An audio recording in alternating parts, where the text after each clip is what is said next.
আপনারা কি জানেন স্বয়ং ভগৎ সিং কলকাতা এসেছিলেন? কিন্তু কেন? যদি না জেনে থাকেন তবে গল্পটা আপনাদের জন্য।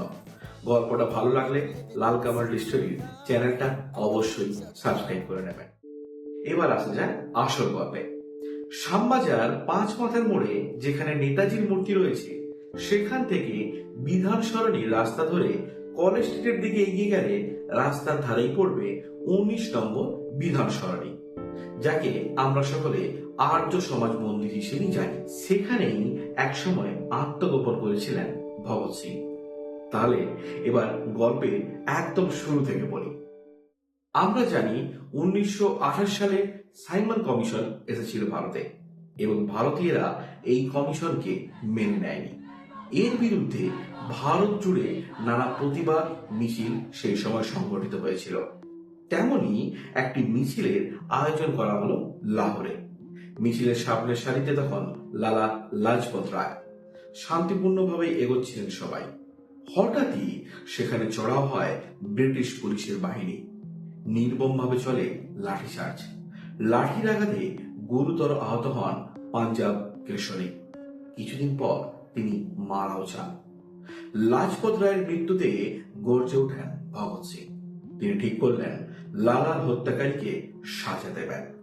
সেই অনুযায়ী লাহোরের সরকারি পুলিশ সুপার জন স্যান্ডার্সকে গুলিতে হত্যা করেন ভগৎ সিং আর সুখদেব।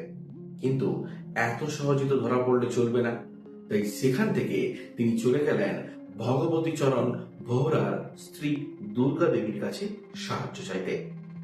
হিন্দুস্তান সোশ্যালিস্ট রিপাবলিকান অ্যাসোসিয়েশনে থাকাকালীন ভোহরার সঙ্গে তার পরিচয় হয়। তারা যুগলেই বৈপ্লবিক কর্মকাণ্ডের সঙ্গে যুক্ত ছিলেন। তাই ভগৎ সিংকে সাহায্য করলেন এক বাক্যে। লাহোর স্টেশনে স্বামী স্ত্রীর ছদ্মবেশে এলেন ভগৎ সিং আর সঙ্গে তাদের দুর্গা ভাবি। সঙ্গে ছিল দুর্গার ছোট সন্তানও। চারিদিকে তখন তল্লাশি চলছে স্যান্ডার্সের হত্যাকারীকে ধরার জন্য। তারই মাঝে ট্রেনে উঠে গেলেন সকলে। ট্রেন গিয়ে পৌঁছালো লখনৌ। সেখ থেকে ভগৎ সিং যাবেন কলকাতা।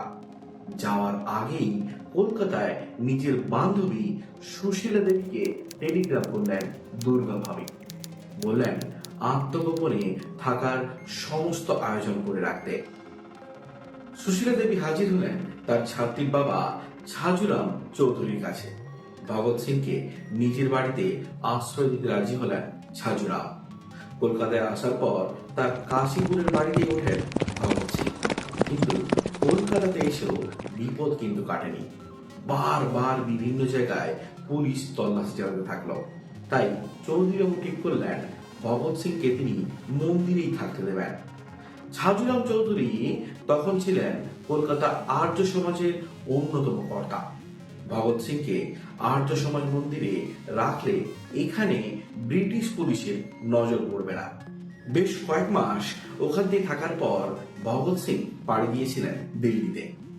এরপর অবশ্য প্রথমবারের জন্য নয়, এর আগেও কলকাতায় এসে এই আর্য সমাজ মন্দিরেই থেকেছিলেন তিনি। তখন অবশ্য লক্ষ্য ছিল বোমা বানানোর কৌশল শেখা।